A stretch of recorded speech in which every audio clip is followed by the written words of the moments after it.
All right, let's look at chapter 3. So this is the world origins of American education. And you're going to have it's a Google slide, so that way you can click through it as I'm talking, or you can come back without me talking and click through the basic information. All right, so I'm going to make this full screen. You could also write in it. I could write in it. Here we go.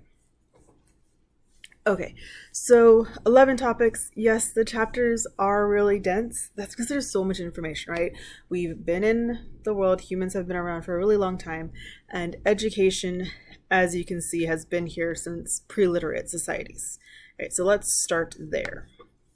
Now, pre-literate societies, we're thinking, right, what we normally call cave people, Paleolithic, Neolithic ages. So the Paleolithic is often called the Old Stone Age. Oops. And these were nomadic groups. So they're small, like little groups, little families, and they used a process called enculturation. So this is where, right, the older people in the group who are actually probably in their 20s, 30s, to teach the younger people in the group, right, the children, the teenagers. And they would teach them the language, the customs, the values.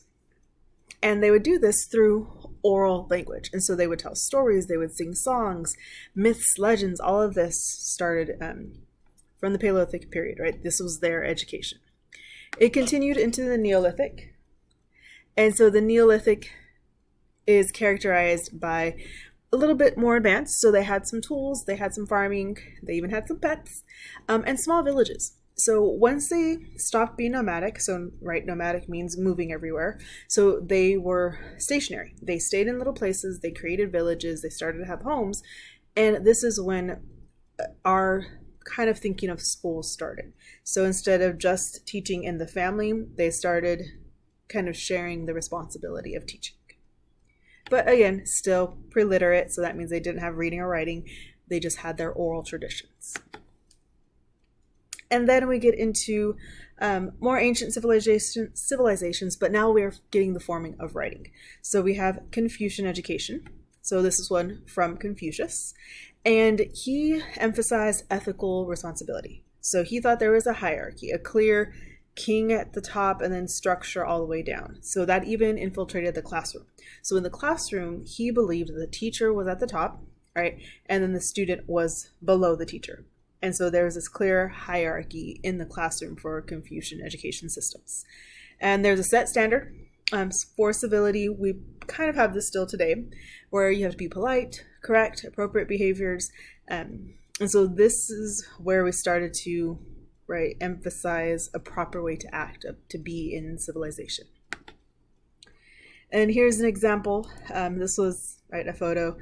They had examinations. Something that we still do today. And then ancient Egypt. So Egypt, hieroglyphics, this is where our writing really started to take shape. So they used their writing to pass on their religious beliefs, and school was there to pass on their values, their religion to the future people. Also for civil services. And so people were educated into civil service jobs, teaching, medicine, right, laws, civic duty. And there is a debate, Greece, Egypt, who came first. They may have developed simultaneously, they may have fed off each other, one may have developed before the other. We're not really sure. So you'll hear proponents, if you stay in education or go into history, politics, saying Greece was first, Egypt was first. I personally think they may have started together and then like commingled. Some people believe that also, so you'll just hear different stories about that. We don't know for sure. And then the Judeo-Christian, right, tradition. This, again, motivated by religion, passing on the values. And here's the Torah. So the Torah, if you're familiar with the Bible, the Christian Bible, the Catholic Bible, it is the first 5 chapters of the Bible. And so that's what's considered the Torah. And they started the Abrahamic tradition. And so this is where they believed in one God. And so again, education, they taught reading, writing, and oral skills so that they can both pass on religion and participate in religious activities. All right, so then we have ancient Greece, and this is where our current education really started to be formed. And this is like a list of all of these, and I've told you before, I'm a nerd. I love history. So as soon as I saw this, I was like, oh my goodness, all those people, I remember all them. And I started playing all these like stories in my head. So sorry if this video is a little bit long. Feel free to fast forward, press the 2 times. I won't be offended. Okay, so Homer's culture, he wrote the Iliad, the Odyssey. And so these are like the Cyclops people, the singing mermaids, the sirens, right? You might know the show. We have the Battle of Troy, the Trojan horse, where people hid in the horse and like infiltrated a city, and right, war happened. So that was all from Homer. Homer was one of the most famous historians that we have, and he wrote down his version. Who knows if it was true or not, or if it was embellished, but it was his version of his story, right? Yeah. Okay, so that was Mycenaean society, and he wrote poems, and these poems were written in a way to preserve culture. So they had 4 purposes. They gave the Greeks a sense of identity. They shaped the moral character, and so right, you had a clear separation, usually of good and evil. Sometimes like the triumph or the struggle that people had to go through, and then it gave a context for Greek life, like why are Greeks where they are right now, and why do we have these struggles, and why are we pushing for something? And so that was the purpose of his poems. Spartans, Athens, 2 separate societies, but they were right next to each other. So the Spartans, and I don't know if you can see it, but I have a little Spartan tribe thing for running in Spartans. Anyway, so they were specialized military training, right? They believed in the military. They encouraged men to have a fighting spirit. They believed that the stronger a person was, both mentally, physically, emotionally, the better they were. And women received physical training too. So they weren't necessarily in the military, but they had Olympics where both men and women participated, right? Or Olympic type things. Whereas Athens, they were more democratic, so they didn't have the military strength that Sparta had, but they provided a well-rounded education. So they didn't just focus on strategies of war and physical attributes. But catch, the well-rounded education was only for men. So women were secluded to the home. Their only role was to be a good wife and a good mother. They were not privy to any education or any physical training like the men were. And you'll see differences in genders a lot in education as we go through this chapter. So then we have the sophist. The sophist, they believed in relativism for the most part. So that's where like my reality might be different from your reality, or what's good for me might be different for good for you. And so they came about by meeting the needs of the rising class. So they served the people that were on the up, right? Coming into power, those people. And they saw communication as the biggest need in society for politics. So they developed the study of rhetoric, which is public speaking, and their sole goal was to win debates and teach others how to win debates. And they used crowd psychology, manipulation, convincing arguments to win over people's emotions and feelings to vote in the way that they wanted. So that was the sophist. Socrates, he had this education by self-examination. There's a Socratic method where a rigorous dialogue between teacher and student was formed. And so the teacher would pose questions, the student would answer them, right? And it would go back and forth until they came to a conclusion. And they could be real questions. Sometimes the teacher will be asking real questions because maybe the teacher didn't know. Other times they were asking questions because they wanted to guide the student to the right direction without telling the student the right direction. And so that's self-examination, self-discovery. So they did believe in universal truth. So opposite of relativism, right? They thought one truth, and that's it. And Socrates was sentenced to death because he did not agree with the current sophists, right? Where it was all relativism and the gods. And so Socrates, I almost called him Socrates. Oops, like Bill and Ted. But he was sentenced to death, and he took a sentence. Rather than pretending he was guilty, he said, no, I believe what I'm teaching. I'm not going to say sorry for it. So, but his ideas lived on through Plato. Plato was a student of Socrates. There's like some crazy conspiracy that Plato was Socrates because Plato wrote down Socrates. Anyway, you can look that up. I'm just saying. There's the allegory of the cave, one of his most famous books, and you will hear about it in so many mainstream medias. It's amazing. But basically, it's this idea of people in a cave staring at a wall, and they have a fire, and all they see are shadows. And they think the whole world is the shadows they see in the cave, until someone finally tells them, like, those are shadows, guys. Like, the real things are up here. Like, they're seeing shadows of trees, and they think this little fuzzy black shadow is a real tree, when in reality they need to get out of the cave and go see the tree in real life and see the color, smell the color, touch it.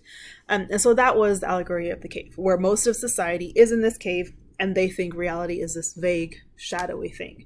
And so education is where you help get out of the cave and see the real world for what it is. Plato's Republic, this is really what education, our society is all based on. And it was the idea that society in a utopian society, so a perfect society, would be ruled by the intellectual elite, the people who could think clearly. And then after the intellectual elite, so they would be the rulers, next would come the military, next would come the skilled workers. But they thought all men and women were created equal. So women could be as smart and as ruling as men. Right? So they had no problem with treating women as equals. And they had a certain curriculum. Basically our curriculum that we have today, where it's, right, you teach and at young ages, and then it goes up and it kind of splits off into if you're going to go into working class, or if you're going to go into the military, or you're going to get more education to become part of the intellectual elite in his perfect society. And again, men and women can go down the same path if they chose. Aristotle, student of Plato, he was also the tutor to Alexander the Great. He was a realist. So he thought that education should be real and meaningful to what we saw in our everyday lives. So he kind of parted from Plato in that respect, because Plato, right, thought intellectuals should be the most elite because intellectuals could think about the abstract. Aristotle, wanted to focus on the real, the now. He also supported liberal arts, so that means knowledge of all topics, and rationality. So kind of the stray from reliance on emotion, that was from the sophist, right, playing to people's emotions, to their logic. Let's make sure people can think for themselves. You'll notice the last one. Women were intellectually inferior to men. So Plato thought they were equal. Aristotle thought only men could be intellectually, right, educated and skilled, whereas women could not. And then there's Isocrates. So he agreed with kind of everyone before him. He was somewhere in between Plato of all intellectual and the sophists who were all let's talk and talk and talk. So he was in between, kind of nice little medium. He thought about rhetoric, public speaking, but he also wanted knowledge, not just emotion. So he wanted people to be able to express themselves through talk, through word. I used typing, but they didn't have typing. Through word, rationally. But he was also for social justice. And so remember, social justice can mean different things to different societies. In his case, he wanted justice in society, right? So that's pretty much what social justice is. How we define justice and how we define society is different depending on the time and era. All right. So then kind of going in his rhetoric oral filled tradition, there is Quintilian, and I'm sure I'm saying that wrong, but master of oratory. So oratory is like this public speaking. And I always think of A Knight's Tale. I don't know if you've seen that with Heath Ledger, but where his person is like always introducing him into the stage and like people are catching on. It's like, hey, this is entertaining. So that's oratory, where you're entertaining people with your voice and your stories, and you're kind of like acting it out and getting the crowd involved. I'm not an orator. After that came Roman education. The Rome The Romans in the early times, they had fathers who homeschooled. So the father was in charge of whatever the household learned, right? As society grew, the Greeks became the slaves of the Romans, and they used the Greeks as their tutors and teachers and secretaries. So it ended up being not the fathers anymore, but the Greeks, the slaves in their society, teaching everybody. So food for thought. And then, of course, Quintilian was a Roman orator. All right, Middle Ages. Charlemagne, the revival of learning, and that's kind of where I was referring to the Knight's Tale. This was medieval times. And the church was a big part of the medieval education. So remember, the church was a big part in Egypt and China, Judeo-Christian faiths. And then in Plato, time, Aristotle, right? They did not believe in one God. They believed in many gods. And so their version of church wasn't the same as the Judeo-Christian version.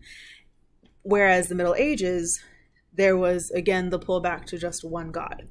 And St. Thomas Aquinas, he was the kind of former of this education. He believed in arithmetic. So now we're getting math into the school setting when it was only reading, writing, and talking. He believed in reading and writing, but also arithmetic. And so he really pushed for math to be part of the curriculum. And then after students understood those three, then build on it, go into the arts, the histories, everything else, build the person as a whole. And that included learning about their sacred texts. Also, around the same time, we have the Islam and Arabic education, and they had the Quran, right? So Jewish had the Torah, we have the Bible in Christian and Catholic Protestant beliefs, and then we have the Quran in Islam. And they had Muhammad, who was their leader, and they translated their ancient text into Arabic. And so they used education as a means, again, to translate their beliefs, their value system, into writing, into their language. They translated the Greek and the Roman mythology into their religion because they wanted to learn that much. Now, that's something to think about, right? Learning about people that don't necessarily agree with you, but just to learn. And so they started that kind of movement where other people had only said, nope, I'm just going to learn my religion, that's it. They started wanting to learn about everybody's. They also developed the number 0. I'm a math teacher also, and 0 is such an important number. They started it. They invented it. We have them to thank for us being able to do math, like math as we know it right now. Otherwise, we'd be stuck writing in Roman numerals forever and ever and ever. Yeah, that's not fun if you've ever tried. Okay, so then the Renaissance. We have the critic and the humanist. So they tried to pull, and I shouldn't say tried, they did. They pulled the focus on God and religion to the human, right? The humanist, keeping the human first. And so we have the classic humanist. It's all about the experience. Yes, they had religion. Yes, they had teachings that we have, writing or reading, arithmetic, but they also had culture. And so they wanted to incorporate culture, music, arts, dancing a little bit more because they wanted the human to have a good human experience. Then came the Reformation. So you'll notice this like pendulum swinging. I always talk about the swinging pendulum. It happens in education. So we went from one God to many gods, back to one God. And then we went to, well, let's just focus on the human. And now we're focusing back on one God. So you'll see it swing back and forth all the time. So during the Reformation, we had the printing press. The printing press allowed books to be printed, right? Before, they used to literally handwrite everything to copy books. Now they can just print it, kind of like a copier, but much slower and much bigger and much stinkier.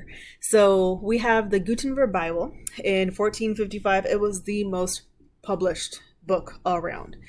And they had vernacular schools. So these schools, again, were religious, and that started the idea of let's supervise our teachers. Let's see what they're teaching. Let's make sure they're teaching what we want them to teach. And let's get some kind of licensing in place for teachers to make sure that they've met some kind of standard. So that came during the Reformation. We have the Protestants, the Catholics, lots of back and forth. There were wars, there was bloodshed. We have John Calvin, Martin Luther, Calvin was a Catholic, become Protestant, and I find ironic that he still has followers in both religions who follow him for one or the other. And then we have Martin Luther, who was really the forefront of the Protestant movement. So Calvin started as Catholic, became Protestant. Luther pushed Protestantism. That's what he believed the whole time, as far as I could tell. And then came the Enlightenment. So again, right, pendulum swinging. Enlightenment, we're going back to, what does the human know? What does the human need to know? Not just rely on the church to tell us about what can we learn ourselves. And of course, that could be from anywhere, right? The church, the history, the sky, the stars, but what can we learn, not just be told? And so that was Locke, Hume, Montesquieu, Smith, Rousseau, Kant, so many thinkers, and came American and French revolutions. People wanted freedom. They wanted to not be told what to do by the king, the queen, the pope, literally, right? So we have the revolutions, and that really formed the Enlightenment, because people were being enlightened to knowledge themselves instead of being told what the knowledge should be. And that is chapter 1. It only took me 20 minutes. Sorry, I hope it was at least a little bit useful to you. Read the book. It gives you more details. There, of course, YouTube, if any of these strike you as interesting, remember you do have to research one person or one event, or two people or events that you agree with. It could be somewhat agree with. You're welcome to disagree on parts of it. But who do you most identify with? Or what movement do you most identify with? And we're going to keep seeing movements for a couple of chapters. So if any of these stuck out, look at them a little bit closer. See if it kind of means something to you. And then come back. Chapter 3, we'll look at some more people.